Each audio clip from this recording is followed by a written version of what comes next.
మంచిది. దేవుని ప్రియమైన వారలారా, మీరు నిజంగా ప్రభు చేత ప్రేరేపించబడితే మీకు టైం దొరికే కొద్దీ నెలలో ఒక్కసారైనా ఏదో ఒక ప్రాంతం బస్సులో వెళ్ళి ఆ బస్సులో ఉన్న ఊర్లలో ప్రార్థన చేసి రండి.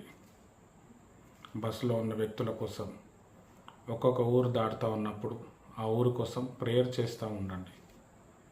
ఏదో ఒకటి మీరు నేర్చుకుంటారు. ఎంతోమంది రోడ్ యాక్సిడెంట్లో చనిపోతున్నారు. ఎంతోమంది ఊర్లలో ఎన్నో ప్రాబ్లమ్ ఫేస్ చేస్తున్నారు.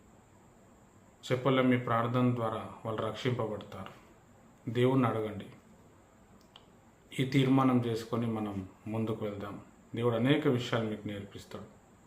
ప్రభు ఏది చెప్తే అది చేయండి. మీ ఆత్మలో ఏదైతే మీరు గ్రహిస్తారో దాని ప్రకారం జీవించండి. దేవుడి మాటలు దీవించండి.